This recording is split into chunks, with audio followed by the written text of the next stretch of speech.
ክብር ለእግዚአብሔር ለአምላካችን ይሁን። እንቆማለን ደግሞ ሁሉ ጊዜ ጌታን ራት በመንወስድበት ቀን የዕለቱ ስብከት ነው። ሌሎች ጌታን ቃል የሚያነቡ የለመድናቸው እነሱ በዛ ቀን ያርፉና አብረን ይሄንን እናነባለን። የማቴዎስ ወንጌል ምዕራፍ 14ን ሁላችንም እናወጣለን። ምዕራፍ 14 ከቁጥር 22 ጀምሮ ያለውን ነው የምናነበው። ይቅርታ። የጌታ ቃል እንደዚህ ይላል። ወዲያውም ሕዝቡን ሲያሰናብት ሳለ ደቀ መዛሙርቱ በታንኳይቷ ገብተው ወደ ማዶ እንዲቀድሙ ግድ አላቸው። ሕዝቡንም አሰናብቶ ይጸልይ ዘንድ ብቻውን ወደ ተራራ ወጣ። በመሸም ጊዜ ብቻውን በዚያ ነበረ። ታንኳይቱም አሁን በባህር መካከል ሳለች ነፋስ ከወደፊት ነበርና በማዕበል ትጨነቅ ነበር። ከሌሊቱ በአራተኛው ክፍል ኢየሱስ በባህር ላይ እየሄደ ወደ እነርሱ መጣ። ደቀ መዛሙርቱም በባህር ላይ ሲሄድ ባዩት ጊዜ ምታት ነው ብለው ታወኩ፣ በፍርሃትም ጮሁ። ወዲያውም ኢየሱስ ተናገራቸው፣ አይዟችሁ እኔ ነኝ፣ አትፍሩ አላቸው። ጴጥሮስም መልሶ ጌታ ሆይ አንተስ ከሆንክ በውሃ ላይ ወደ አንተ እንድመጣ እዘዘኝ አለው። እርሱም ና አለው።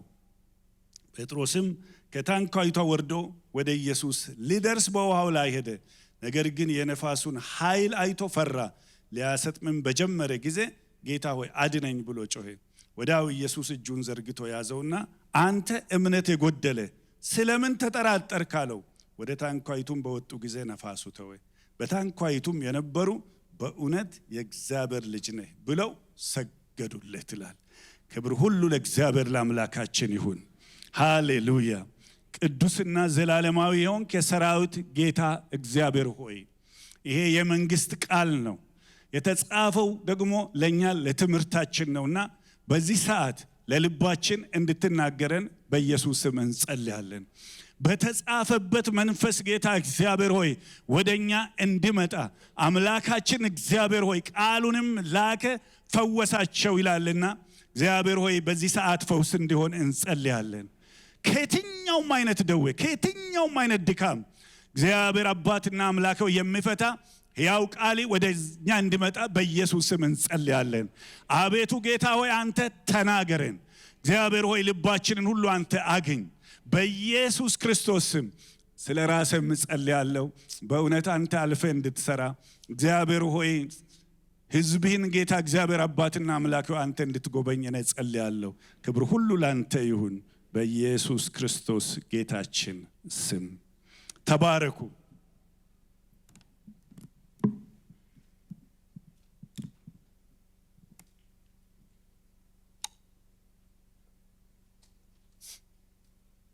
ባለፈው ሳምንት አብረን የተመለከትነው የእግዚአብሔር ቃል ወይም ደግሞ ይዘን ለመሄድ ያሰብነው ሐሳብ ምንድነው? ሕይወት ጉዞ እንደሆነ፣ በጉዞ መካከል ደግሞ ማዕበል እንዳለ፣ ሁሉ ጊዜ ልከኛ የደቡብ ንፋስ ቢኖር በጣም ጥሩ ነው። ሁሉ ጊዜ ፀሐያማ ምቹ አየር፣ መንገዱ የተስተካከለ ቀጥተኛ ቢሆን ጥሩ ነው። ሆኖም ግን ሁላችንም እንደምናውቀው እንደዛ አይደለም። አንዳንድ ጊዜ ያልጠበቅነው አውራቂስ አውሎ ንፋስ ይነሳል። ሌላ ጊዜ በጣም ኃይለኛ ዳገት ይገጥመናል። ስለዚህ ሁላችንም በማዕበል ውስጥ እናልፋለን የሚለውን ሐሳብ ይዘን ነው የተነሳ ነው። በማዕበል ውስጥ ስናልፍ እንዴት ነው ሰዎች ማዕበል ውስጥ የሚገቡት? የህይወት ማዕበል ውስጥ ሰዎች እንዴት ይገባሉ ስንል አንዳንድ ጊዜ በራሳቸው ጥፋት ሳይሆን ሁኔታው ያስገባቸዋል። በሰው ምክንያት የህይወት ማዕበል ውስጥ ልንገባ እንችላለን። ባለፈው ሳምንት እንዳየነው በወላጅ ምክንያት ልጅ ሊገባ ይችላል ማዕበል ውስጥ። በልጅ ምክንያት ወላጅ ሊገባ ይችላል። በአሰሪ ምክንያት ሰራተኛ የህይወት ማዕበል ውስጥ ሊገባ ይችላል። በሰራተኞች ምክንያት አሰሪዎች ንብረታቸው ጠፍቶ ትልቅ ያልጠበቁት የህይወት ማዕበል ውስጥ ሊገቡ ይችላሉ። ስለዚህ የህይወት ማዕበል አይቀርም። አንዳንድ ጊዜ ግን የምንገባባቸው ከኛ ቁጥጥር ውጪ በሆነ ነገር ነው። ሐዋርያት ሥራ ምዕራፍ 27 ባለፈው ሳምንት ያየነው ሐዋርያው ጳውሎስ መንገዱን አልፈለገም። ይሄ ችግር ያለበት መንገድ ነው ብሎ ተናግሮ ነበር። ነገር ግን የሞተ አለቃው የመርከቡን ካፒቴን ሐሳብ ስለተቀበለ የሱን ሐሳብ ስላልተቀበለ መሄድ ስለነበረባቸው ሳይፈልግ በግድ የገባበት ማዕበል ነው ብለን አይተናል። ግን ማዕበል በእንደዛ አይነት ብቻ ነው የሚገባው አይደለም። አንዳንድ ጊዜ ታዘንም እንገባበታለን። ሌላ ጊዜ ባለመታዘዝ እንገባበታለን። ባለመታዘዝ የምንገባበትን ማዕበል የዛሬ 2 ሳምንት እናያለን።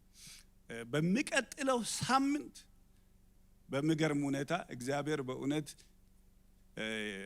በሌላ መንገድ ወደ ቤተ ክርስቲያናችን ይመጣል። አሁን እዛ ውስጥ አልገባም። አሁን ግን ዛሬ የምናየው ይኸውላችሁ ማዕበል የሚመጣው ታዘንም ይመጣል። ከእግዚአብሔር ጋር በትክክለኛ ሁኔታ ድምፁን ሰምተን ሂዱ ባለን መንገድም ሄደን ማዕበል ሊመጣ ይችላል። እነዚህ 12ቱ ደቀ መዛሙርት ይኸውላችሁ ጌታ ሂዱ ብሏቸው ነው የሄዱት። ሂዱ ወደ ማዶ ተሻገሩ አላቸው። እሺ ብለው ታዘው ጀልባ ውስጥ ገብተው ሄዱ። እኩል መንገድ ከሄዱ በኋላ ያልጠበቁት ነፋስ ወደ ኋላ የሚመልሳቸው እንዳይሄዱ የሚገዳደራቸው ነፋስ ወደ እነሱ መጣ። በጣም ታወኩ፣ ተጨነቁ የሚል ቃላትን እናያለን። ስለዚህ ባካችሁ ታዘንም ከአቅማችን በላይ የሆነ ማዕበል ሊገጥመን ይችላል። በግል ኑሯችን ሊገጥመን ይችላል። በትዳራችን ማዕበል ሊገጥመን ይችላል። ማዕበል በስራ ቦታ ሊገጥመን ይችላል። በጤንነታችን ማዕበል ሊገጥመን ይችላል። የህይወት ማዕበል ሲገጥመን ግን ምንድነው ማድረግ ያለብን የሚሉትን ሐሳቦች አብረን እንመለከታለን። የመጀመሪያው የህይወት ማዕበል ጌታን ታዘንም ሊመጣ እንደሚችል ሁላችንም እንድንረዳ የሆነ ይሄ ነገር ከሆነ ፍረጃ ያድነናል። እንደዚህ እኮ የሆነው ኃጢአተኛ ስለሆነ ነው ከማለት ይጠብቀናል። ታዘንም የህይወት ማዕበል ሊመጣ እንደሚችል ውስጣችን እንዲገባ ፈልጋለሁ። ላንብበው ቃሉን። ወዲያውም ህዝቡን ሲያሰናብት ሳለ ደቀ መዛሙርቱ በታንኳ ገብተው ወደ ማዶ እንዲቀድሙት ግድ አላቸው። የሚገርም ነገር ነው። ሂዱ አላቸው። ህዝቡን አሰናብቶ ይጸልይ ዘንድ ብቻው ወደ ተራራ ወጣ። በመሸም ጊዜ ብቻውን በዛ ነበረ። ታንኳይቱ አሁን በባህር መካከል ሳለች ነፋስ ከወደፊት ነበርና በማዕበል ትጨነቅ ነበር ይላል። እግዚአብሔር የተባረከ ይሁን። ለምንድን ነው እግዚአብሔር የተባረከ ይሁን የምንለው? እግዚአብሔር የሚያደርገውን ነገር ያውቃል። ሳያውቅ አይደለም፣ ላካቸው። እሺ ብለው ታዘው ከሄዱ በኋላ ሳያውቅ ቀርቶ ይሁን? ወዘሩን ሳያውቅ ቀርቶ ነው ጌታ? አይደለም፣ እያወቀ ነው የላካቸው። አንድ በጣም የሚወደው ሰው ቶዘር ነው የሚባሉትና the holiest path doesn't mean the smoothest path አለ። ሁሉ ጊዜ በጽድቅ የምንሄድበት መንገድ ምቹ ላይሆን ይችላል። የተቀደሰ እግዚአብሔርን መታዘዝ ያለበት መንገድ አንዳንድ ጊዜ እንዲህ አይነት አደጋ ሊገጥመው እንደሚችል ማወቅ አለብን። ይሄ በጣም ነፃ ያወጣናል። ስለ ጌታችን ስለ ኢየሱስ ክርስቶስ ሕይወት ስናይ አገልግሎቱን ከመጀመሩ በፊት ማቴዎስ ወንጌል ምዕራፍ 4 ቁጥር 1 ላይ እንደዚህ የሚል ቃል እናገኛለን። ከዚያ ወዲያ ኢየሱስ ከዲያብሎስ ይፈተን ዘንድ መንፈስ ወደ ምድረ በዳ ወሰደው ይላል። ደግሜ ላንብበው፣ አይዟችሁ ባታወጡ፣ የምናውቀው ቃል ነው። ከዚያ ወዲያ ኢየሱስ ከዲያብሎስ ይፈተን ዘንድ መንፈስ ወደ ምድረ በዳ ወሰደው፣ 40 ቀንና 40 ሌሊት ከጦመ በኋላ ተራበው ይላል። ማን ነው ጌታ ኢየሱስ ክርስቶስን ወደ ምድረ በዳ የወሰደው? የእግዚአብሔር መንፈስ። እኛም የምናውቀው ወይ ሰይጣን ወደ ምድረ በዳ ሰው ሲወስድ ነው። የእግዚአብሔር መንፈስ መርቶን ወደ ምድረ በዳ መሄድ እንደምንችል ማሰብ መቻል አለብን። ከዛ ደግሞ ወረድልና ከዚህ በኋላ ዲያብሎስ ደግሞ ኢየሱስ ክርስቶስን ወደ ቅድስት ከተማ ወሰደውና እርሱም በመቅደስ ጫፍ ላይ አቆሞ የእግዚአብሔር ልጅ ከሆንክ እስቲ ከዚህ ከመቅደስ ጫፍ ወደ ታች ተወርወርና እንደ ተጻፈልኝ መላእክቶች በእጆቻቸው ምንም ሳትሆን ሳትሰናከል ሳትሰበር ያንሱ። ዲያብሎስ ወደ ቅድስት ከተማ ወሰደውና ይላል። ዋው! ይሄም አለ ማለት ነው። እነዚህ ነገሮች የምናውቃቸው እኛ በተቃራኒው ነው። ነገር ግን ሊሆን እንደሚችል ማሰብ ያስፈልገናል። ስለዚህ ወንድሞች እህቶች ሆይ ይውላችሁ እግዚአብሔርንም ታዘን የህይወት ማዕበል ሊገጥመን ይችላል። ብዙ የእግዚአብሔር ሰዎች ያለፉት እንዳውም በዛ ውስጥ መካከል ነው። እግዚአብሔርን ታዘው በሄዱበት ቦታ ከአጋንንት ጋር እየተዋጉ ከዓለም ጋር እየተዋጉ ከስጋቸው ጋር እየተሟገቱ ጉዞ ተጉዘዋል። ስለዚህ የህይወት ማዕበል ከመታዘዝ እንደመጣ ማወቅ ሁሉ ጊዜ ነው አይደለም፣ ሁሉ ጊዜ አይደለም፣ ግን ከመታዘዝ የሚመጣ የህይወት ማዕበል እንዳለ እንወቅ። ሁለተኛ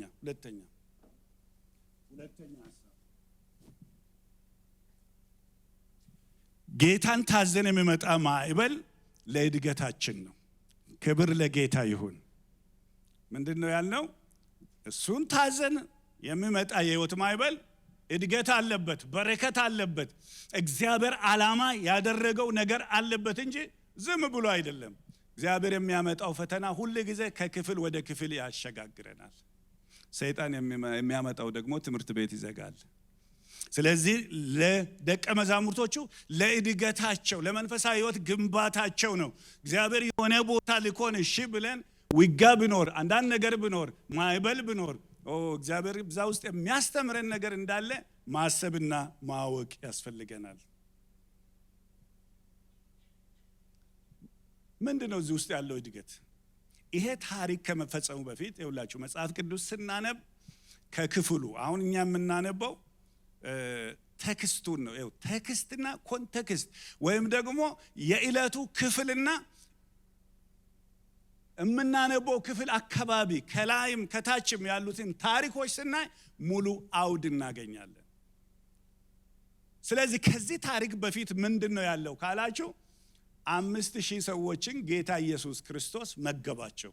በጣም በሚገርም ሁኔታ በምድረ በዳ ምንም ምግብ በሌለበት ቦታ 2 ዓሣ 5 እንጀራ አንድ ወጣት ልጅ ነበረው። እሱን ጌታ ተቀብሎ ባረከ፣ ቆርሶ ሰጣቸው። 5000 ሰዎች ከበሉ በኋላ 12 መሶብ ተረፈ። እያንዳንዱ ደቀ መዛሙርት አንዳንድ ትርፍ መሶብ እንኳን ከበሉት እንኳን ከተጠገበው በላይ አንዳንድ ትርፍ መሶብ ነበራቸው። ከዚህ የተነሳ ይላል እኔ አሁን ላንብብላችሁ። ከዚህ የተነሳ ያንን ድንቅና ተአምራት ያዩ ሰዎች ኢየሱስ ያደረገው ምልክት ባዩ ጊዜ ይሄ በእውነት ወደ ዓለም የሚመጣ ነብይ ነው አሉ። በዚህ ምክንያት ኢየሱስን ያነግሱት ዘንድ ሊመጡና ሊነጥቁት እንዳላቸው አውቆ ደግሞ ወደ ተራራ ፈቀቅ አለ ይላል። አያችሁ፣ ወዲያውኑ እሱን ነጥቀው በግድ ለማንገስ ፈለጉ ይላል። እንግዲህ ተመልከቱ፣ ከተአምራት ጋር ከድንቅ ጋር የሚመጣ ትልቅ ምን አለ ማለት ነው? ስፍራ አለ ማለት። የህዝቡ አመለካከት በሙሉ ተለወጠ። እሱ ነው ንጉሳችን መሆን ያለበት አሉ። የዛን ጊዜ ጌታ ኢየሱስ ክርስቶስ ቶሎ ብሎ እዚህ ውስጥ አደጋ እንዳለ ስላወቀ ደቀ መዛሙርቶቹን እኔም ወደ ተራራ ሄጄ ጸልያለሁ፣ እናንተም በዚህ ጀልባ ገብታችሁ ከዚህ ህዝብ አምልጡና ወደ ማዶ ተሻገሩ አላቸው። ስለዚህ አንዳንድ የህይወት ማዕበል ወደኛ ህይወት ሲመጣ ሊሰራን ነው። ክብር ለጌታ ይሁን። አሜን። ይሄንን ደግሜ እናገራለሁ። አንዳንድ የህይወት ማዕበል ወደኛ ህይወት ሲመጣ ካራክተራችንን ይሰራል።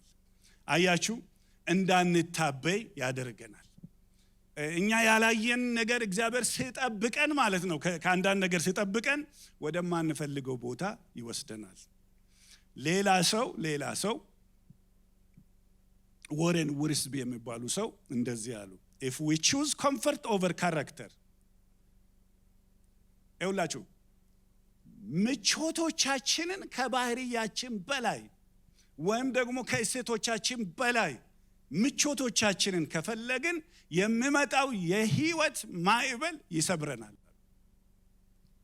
ነገር ግን ባህሪያችንን ከምቾቶቻችን አብልጠን ከፈለግን የሚመጣው መከራ ይሰራናል አሉ። እግዚአብሔር ይመስገን። ይሄንን ትንሽ ለማጉላት ፈልጋለሁ። ስሙኝ። ሐዋርያው ጳውሎስ መቼም ከኢየሱስ በኋላ በጣም እግዚአብሔር ከጠራቸው ካስነሳቸው ሰዎች መካከል የሚደነቅ ሰው አንዱ ሐዋርያው ጳውሎስ ነው። አንድ ጊዜ ወደ 3ኛው ሰማይ ተነጠቀ። ለሰው ልነገር የማይቻለውን ነገር አየሁኝ አለ። አልተናገርም እነዛን ነገሮች። ለ14 ዓመት በሙሉ ያየውን ነገር ለማንም ሳይተነፍስ የኖረ ሰው ነው። እንግዲህ ይሄ በጣም ድንቅ ነው። መዳኑ በቂ ነው። ተጠርቶ ማገልገሉ በቂ ነው። ነገር ግን ወደ ሶስተኛ ሰማይ ተነጥቆ ሰው ያላየውን ክብር ያየ ሰው ነው ይሄ ሰውዬ። እግዚአብሔር ደግሞ ያየለት ሌላ ነገር አለ። ይሄ ሰውዬ ከመገለጥ ታላቅነት የተነሳ እንዳይታበይ፣ ካየው ክብር የተነሳ እንዳይታበይ፣ እኔ እንዳውም ከሌላ ሁሉ እበልጣለሁ ብሎ እንዳይታበይ እግዚአብሔር በሱ ሕይወት አንድ ነገር እንዳደረገ ራሱ ነው የተናገረው።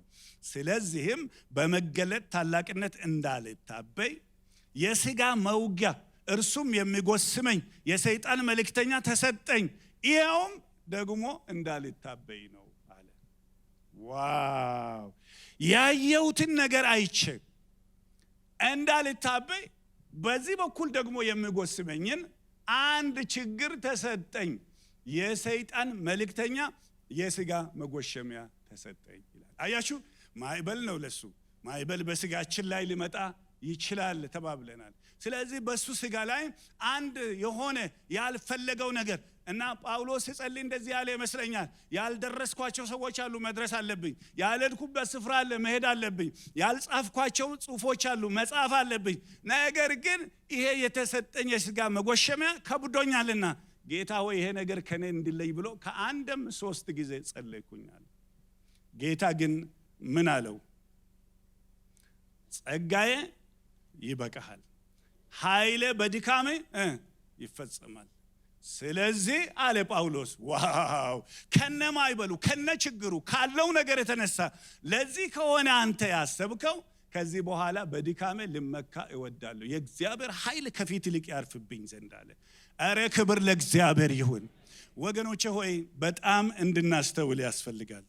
ችግር ይኸውላችሁ ወደ ህይወታችን ሲመጣ፣ ችግር ወደ ህይወታችን ሲመጣ ወይም ማዕበል ወደ ህይወታችን ሲመጣ ሁላችንም ትሪት ወይም ደግሞ ያን ነገር እንዴት ለመያዝ እንደምንፈልግ አስቡ።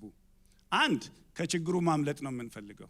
አንድ ሰው እንዲህ አለ፣ እስኬፕ በቃ ማድረግ፣ እግር አውጭኝ፣ ይሄን ነገር አልፈልግም፣ በምን በኩል ላምልጠው ይሄንን ችግር የምንልበት ጊዜ አለ።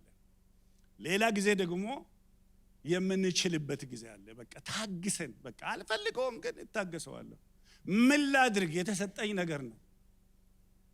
ወይ እናመልጠዋለን ወይ እንታገሰዋለን። እንታገሰዋለን እንኳን ሳይሆን ተውቻለ ሆደ እንደምንለው ማለት ነው። በቃ ይሄ መከራ ገባችሁ? ትዕግስት ከእግዚአብሔር ስለሆነ እሱ ጥሩ ነው።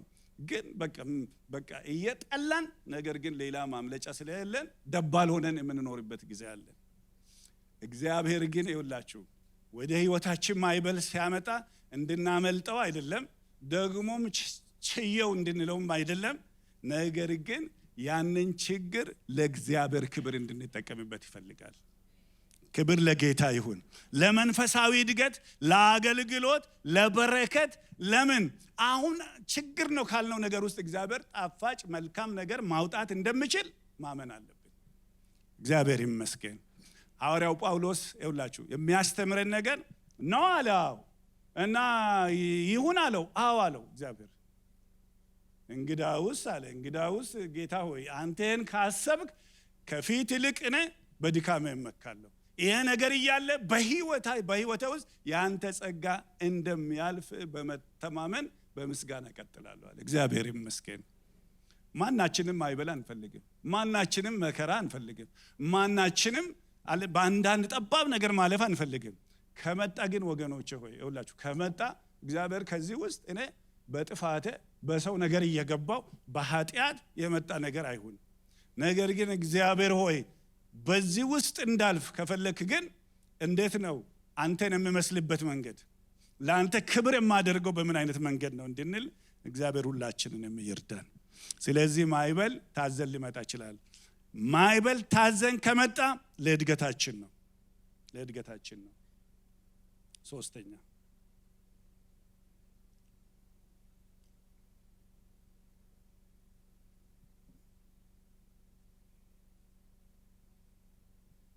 ጌታ ኢየሱስ ክርስቶስ ልጆቹ በማዕበል ውስጥ ሲያልፉ ይውላችሁ ያያቸዋል። ማዕበል ውስጥ በምንሆንበት ጊዜ እንደው እግዚአብሔር የተወን፣ እግዚአብሔር የረሳን። ኢማጂን አሁን እነዚህን 12ቱ ደቀ መዛሙርት ለአንድ ሰዓት አይደለም እስከ ሌሊቱ 4ኛው ክፍል ማለት ከ3 AM ጀምሮ እስከ 6 AM እስካለበት ሰዓት ነው ኢየሱስ የመጣው። ከማታ ጀምሮ ግን ብቻቸውን ሲታገሉ ታንኳቸው ልትሰጥም ስትቀርብ እነሱ እርስ በራሳቸው ምን እናድርግ ዛሬ የመጣው አደጋ ነው ሲባባሉ ጌታ ኢየሱስ ክርስቶስ አልመጣም።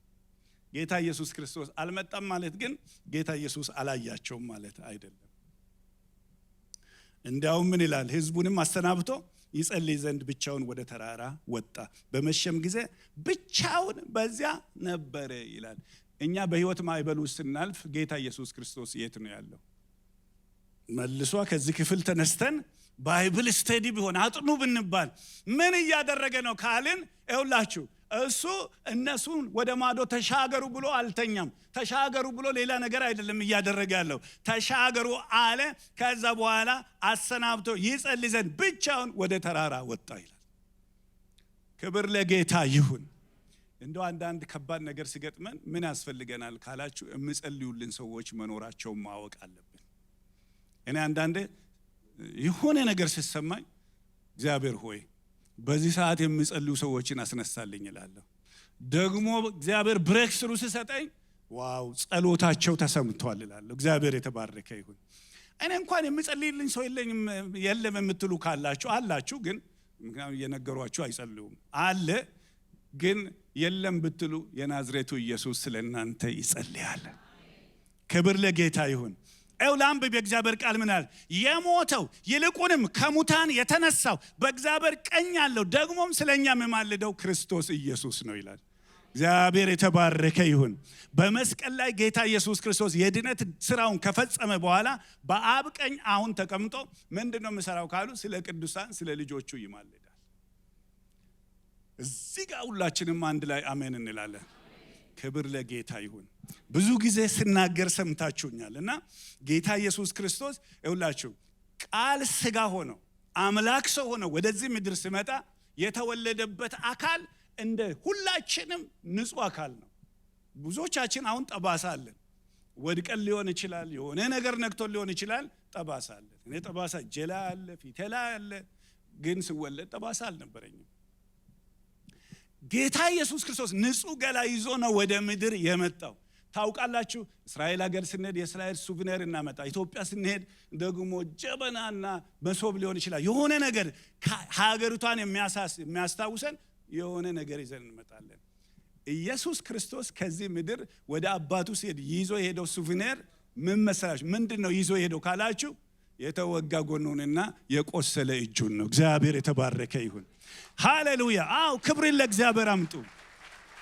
እግዚአብሔር የተባረከ ይሁን። አናሱን ነው የትንሳኤው ማግስት በተዘጋ ቤት ውስጥ ደቀ መዛሙርቶች አይሁድን ፈርተው ቆልፎ ባሉበት ገባና ምን አላቸው? ኑና እጆችን ንኩ፣ በእጃችሁ ንኩና እዩ። ቶማስ አላምንም ምን አርገናል ያላችሁ እኔ ራሴ ካላደረኩ አላምንም አለ። በሌላ ጊዜ መጣና ቶማስ ና በእጆች እጄን ጎነንም ደግሞ ንካ አለው። ይሄ ቁስል ከትንሳኤ በኋላም አልተለወጠም። ስመጣም ይሄንን ይዞን በአባቱ ቀኝ ሆኖ ይሄ ቁስል አለ።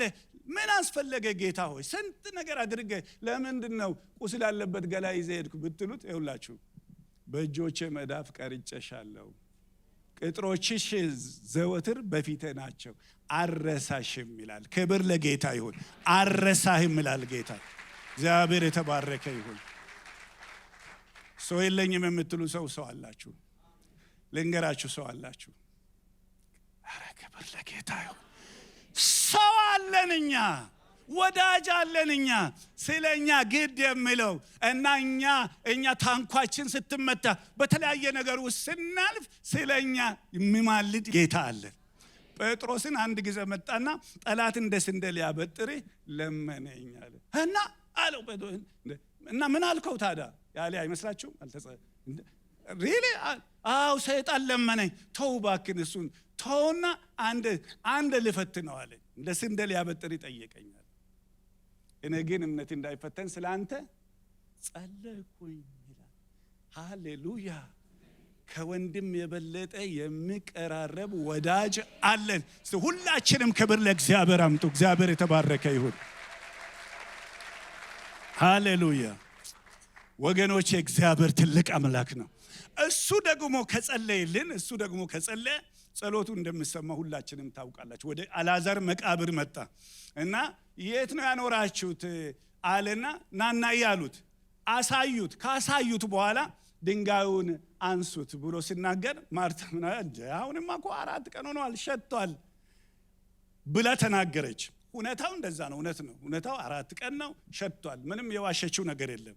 ነገር ግን ኢየሱስ ክርስቶስ ሲመጣ ነገር እንደሚለውጥ ነው ማወቅ ያለባት። ከዛስ ወደዛ መቃብር መጣና ኢየሱስም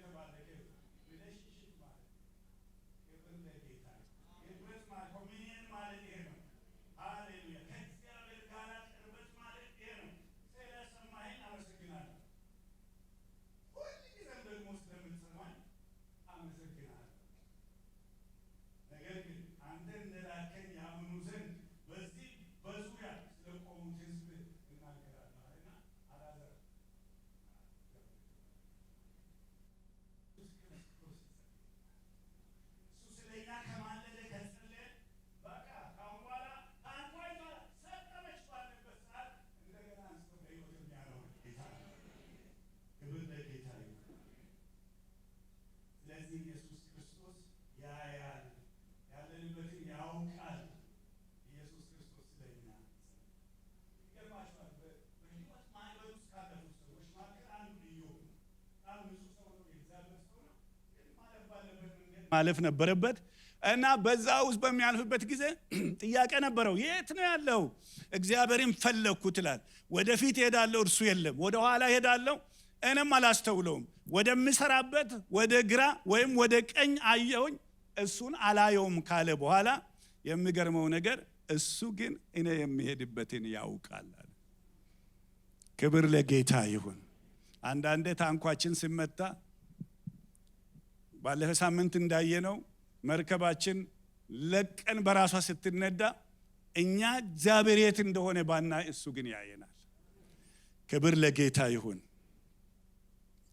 እግዚአብሔር ይመስገን። አንድ የመጨረሻ ሐሳብ መናገር እፈልጋለሁ ለዛሬው የመጨረሻ ሐሳብ።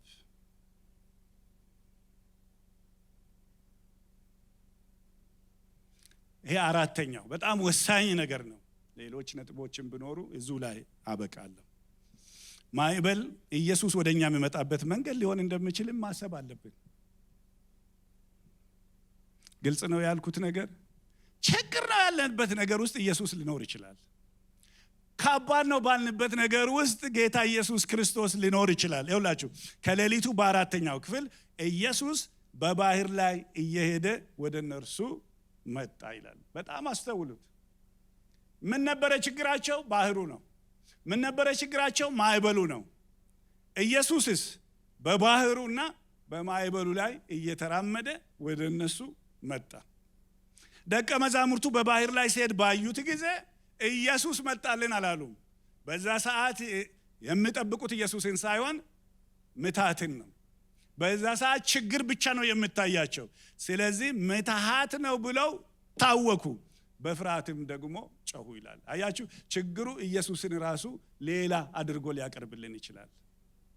አንዳንድ የምናልፍባቸው የህይወት መንገዶች ማዕበሎች ይኸውላችሁ ራሱ ኢየሱስ ከኛ ጋር ዲል እያደረገ ከኛ ጋር እየተነጋገረ አጠገባችን ሆነ ወደኛ እየመጣ የምንገስጽበትም ጊዜ አለ።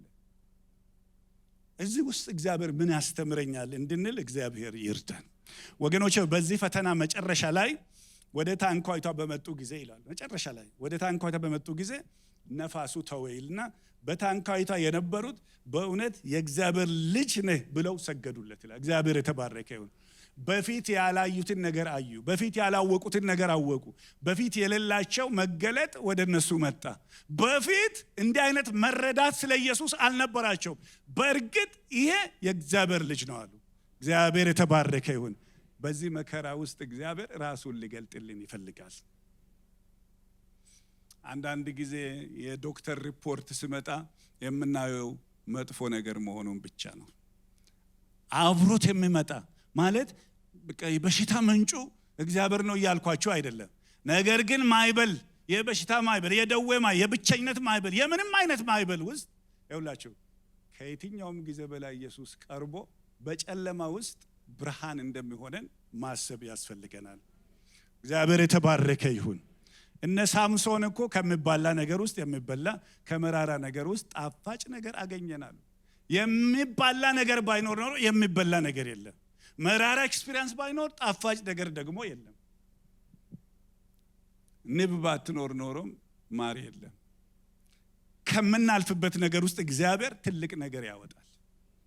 ብቻኛ ታዘን እንግባ። ጴጥሮስ ይሄንን ሲናገር ምን ይላል? በሰው ነገር ጣልቃ እየገባችሁ መከራ አትቀበሉ እንጂ ስለኔ ብላችሁ መከራ ብትቀበሉ የክብር መንፈስ የእግዚአብሔር መንፈስ ያርፍባችኋል ይላል። ልመርቃችሁ ይረፍባችሁ። እግዚአብሔር የተባረከ ይሁን። አንድ ቦታ ላይ ይኸውላችሁ የአኮር ሸለቆ የሚባለው ኢያሱ ምዕራፍ 7 ላይ እስራኤላውያን ያለቀሱበት ነገር ነው። በእስራኤል ድንኳን ውስጥ እርም የሆነ ነገር አካንና ቤተሰቡ ደበቁ። ኢያሱም አላወቀም፣ እስራኤል ሕዝብም አላወቀም። ኤክስፒሪየንሱ ከባድ ነው። ከዛ በኋላ ተወገሩ። ያ ስፍራ የአኮር ሸለቆ ተባለ። መራራ ኤክስፒሪየንስ ነው። እግዚአብሔር ግን ሆሴዕ ላይ እንደዚህ ብሎ ተናገረ። ስለዚህም እነሆ አባብላታለሁ ይላል። እስራኤልን ማለት ነው፣ እኔና እናንተም ማለት ነው።